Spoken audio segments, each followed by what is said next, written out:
When you're feeling positive, your thoughts are positive. When you're feeling negative, your thoughts are negative, right? In this episode, story follows state, a Deb Dana phrase for why your thoughts are not random, where they actually come from, why a negative story can be completely wrong but still be true, and how the same story can both calm you down and keep you stuck. I'm Justin Sunseri, a therapist, self regulation coach, and Polyvagal Institute editorial board member. You're listening to Stuck Not Broken, Book One, Trauma and the Polyvagal Paradigm. You're listening to an audiobook, so I highly recommend that you listen to it in order. If you're just finding the show, first off, welcome. Second, go back and start from the beginning. It's going to make a lot more sense that way, especially if you're new to this material. And if you do want to support my efforts or prefer to read, this book and the next two are available in both digital and softcover. I'll have a link for you in the description. Story follows state. Have you ever noticed that sometimes your thoughts are more hopeful and empathetic or compassionate, and sometimes they're more anxious or aggressive or sullen, and you didn't really choose to have these types of thoughts, right? Have you noticed that your thoughts change depending on your feelings? When you're feeling positive, your thoughts are positive. When you're feeling negative, your thoughts are negative, right? And now you might associate it the other way around, but I would argue that it is the autonomic state first and then our thoughts. Our thoughts come from our polyvagal state, just like behaviors and emotions, sensations and impulses. Deb Dana aptly phrases it this way: story follows state. Stories sound many different ways, like, I appreciate who and what I have in life, or I'm never going to pass this test, I'll always be a failure, or it's your fault I feel this way, or I'm so useless and unlovable, what's wrong with me? In our state of safety, our thoughts will be more empathetic and understanding, validating, and normalizing. And that's what we want more of, right? In flight fight, thoughts will be more anxious, catastrophizing, avoidant, or aggressive. And in shutdown, thoughts will be more pessimistic, lacking hope or belief, and maybe even lacking purpose. You might have one of those two flavors. Stories make sense of what caused an autonomic state shift, but they're also reflections of one's current state. For example, when spouses argue, they often have the story, it's your fault that I feel this way.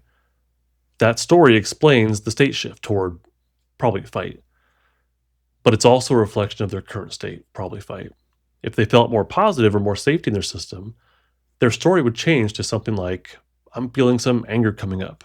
I'm going to stop here, but I'll try again once I'm feeling calmer later on. However, our state stories don't necessarily reflect reality. In essence, stories can be wrong. The thought, what happened to me is my fault because of what I was wearing, is obviously incorrect. But the thought nevertheless provides an explanation. The explanatory power of these stories also serves another function: to reduce the overwhelming nature of defensive activation. Stories in this sense can act as containers. If one really felt their inner state and its accompanying emotions and impulses and sensations, it would likely be overwhelming. Those underlying experiences are intense if you're unprepared for them. Stories provide an explanation that contains the defensive activation. Sadly, stories both reduce and reinforce defensive activation. The thought, it's my fault, reinforces the individual's defensive activation. This creates a self reinforcing loop. The defensive state creates the incorrect cognition of self blame. The self blame reinforces the defensive state, which reinforces the self blame. The individual seems permanently stuck in negative thinking and defensive activation. Stories are most noticeable when they come from defensive activation, like a traumatic incident or arguing with your spouse. However, we always create stories. Our underlying autonomic states consistently and directly influence our thoughts throughout a normal day. If your thoughts are often negative, you're likely chronically in a defensive state. Your chronic defensive state perpetually feeds your negative thinking, like ruminating or even obsessions. Think back to my client's example from the previous episode of having a nauseous reaction to the green rubber fidget ring. Her body responded to the sight of the green rubber ring, which was felt as nauseous, something that she said is common for her with green stimuli. So let's break down what happens within her from a polyvagal theory perspective. When she sees the green ring, her state unconsciously shifts. She then consciously experiences nausea, remembering the image of her deceased father, and thinks, I don't like green. She didn't first see the green, then think, I don't like green, and then have a nauseous reaction. The story of not liking green followed the memory, which is another kind of story, a visual one.